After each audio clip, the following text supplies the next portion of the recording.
perawat Adi yang berdinas di hari ini dari jam 8 sampai jam 12 siang.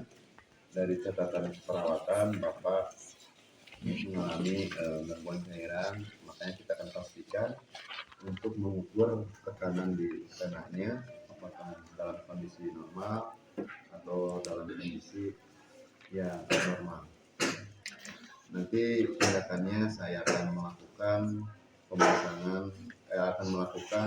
pengaliran cairan dan diukur mulai dari cairan infus, cairan manometernya, dan dilihat dari tekanan untuk manometernya apakah terjadi hipo atau hiper ya volumenya. Waktunya kurang lebih 15 menit, 10 sampai 15 menit, tempatnya di sini. Bagaimana Bapak, ada yang ingin ditanyakan terlebih dahulu? Setuju atau tidak? Seperti itu ya. Lalu kita persiapan alat, jangan lupa cuci tangan 6 langkah, 5 moment ya.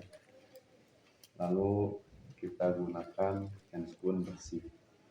Yang harus tadi catatan juga, pemasangan itu steril, pengukuran bersih prinsipnya.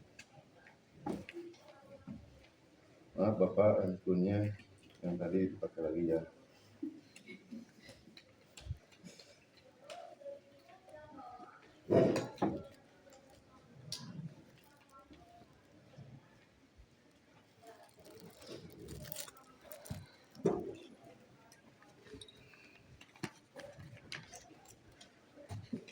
Tutup sampiran, serkumet, belangkang kunci. Posisikan pasien senyaman mungkin dengan posisi supinasi. Supinasi seperti ini, tangannya diangkat ke atas seperti ini atau ke samping. Kalau seperti ini tidak kelihatan zero point. Yang selanjutnya kita supinasi seperti ini, kalau bisa posisi stand-by. Dan kita cari titik sudut levitasnya dari mid axillary mid clavicula, ini tulang sabun ya. Tulang ini turun ke bawah cepokan itu 1, ada tulang turun ke bawah itu 2, ada tulang turun ke bawah itu 3 cepokannya, ada tulang turun ke bawah itu 4. 1, 2, 3, 4 ya. Kalau laki-laki biasanya sejajar puting susu.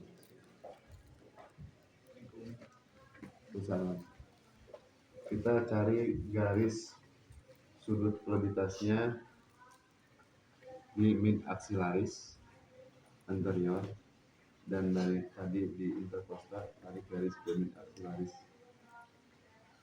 atau garis jahitan baju di mid axillaris anterior. Sini sudah ketemu antara pertemuan sudut mid axillaris dengan mid clavicula tadi.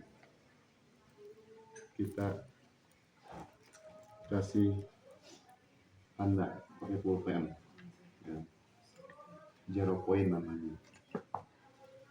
Kalau tadi sudut, kalau sekarang zero point. Zero pointnya, nah ini tadi saya patahnya sama saya. Fraktur. Nah ini sudut seperti ini lebih tepatnya kalau ada waterpass kita pakai waterpass. Waterpass itu selang.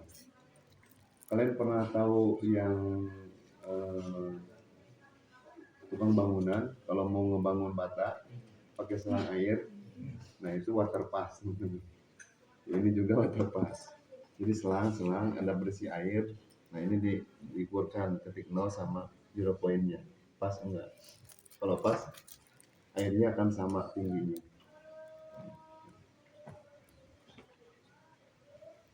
Atau pakai penggaris juga bisa. Kalau ada ininya pakai ini juga bisa. Nah seperti ini 0 point. Setelah itu 0 point kita dapat. Lalu Setelah jarak poin kita dapat, lalu kita akan sambungkan ke ini sambungan three-way teman-teman ya. Ada sambungan ini dari infusan, cairan infusan, ada yang dari manometer, ada yang ke CPP pasien ya. Nah, yang pertama yang harus kita lakukan mengecek aliran dari infus ke pasien ya, itu sistem satunya. Berarti yang ke manometer ini harus tertutup seperti ini ya, ini nutup. Nah, manometer nutup ya. Setelah itu kita alirkan.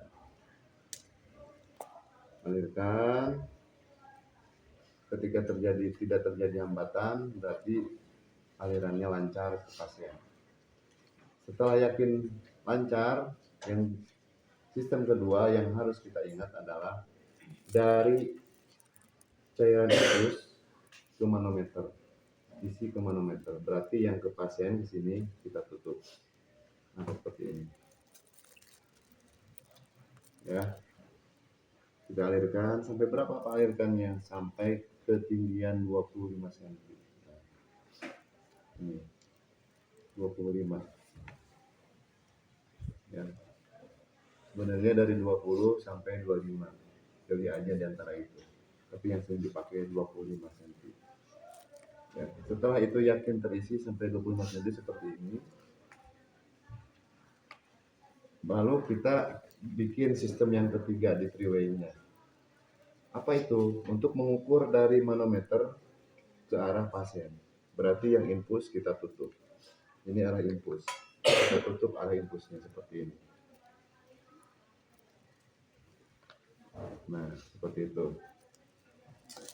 Lalu kita lihat fluktuasinya, naik turunnya. Ya, di mana seimbangnya. Itu yang kita catat. Ya, setelah undulasinya seimbang di satu titik, ya naik turunnya, itu kita sudah berhasil melakukan tindakan CPP atau pengukuran CPP, kita catat hasilnya. Lalu yang terakhir kita alihkan kembali dari infus ke pasien. Yang ke manonya kita tutup. Nah, ini dari infus ke pasien. Ya, manonya kita tutup. Alirkan sesuai dengan advice dokter. Lalu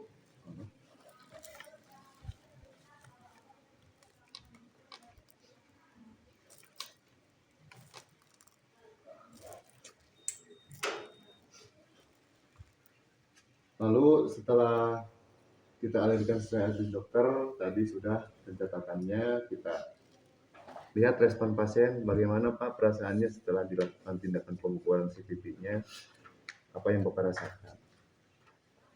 Baik Pak, tindakannya sudah selesai pencatatannya, dan saya akan melaporkan hasilnya untuk tindakan selanjutnya. Nanti 10 menit lagi Bapak akan saya cek tanda-tanda vitalnya, tempatnya di sini, waktunya kurang lebih tadi 10 menit. Bapak bersedia? Kalau bersedia saya akan mempersiapkan alat terlebih dahulu. Bereskan kembali si tangan ini, luruskan lagi, bajunya dipakaikan lagi, selimuti, lalu kita pencatatan dokumentasi. Laporkan kalau terjadi hasil ekstrim ke dokter segera. Ya. Hasil ekstrim itu misalnya di atas 25 tadi 30, ya, 35 itu ekstrim banget. Ya, atau di bawahnya terjadi hipovolemia. Pasiennya bisa dalam keadaan sadar atau tidak sadar dalam kondisi pengukuran ini.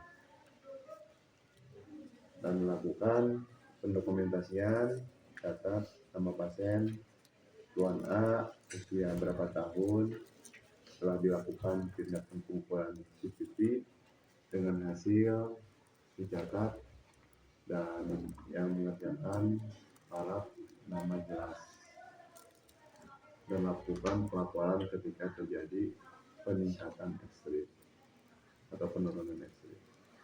Selesai, bereskan alat kembali,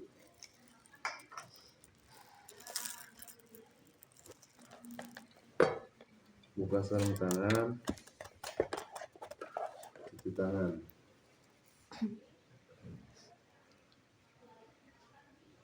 Udah selesai.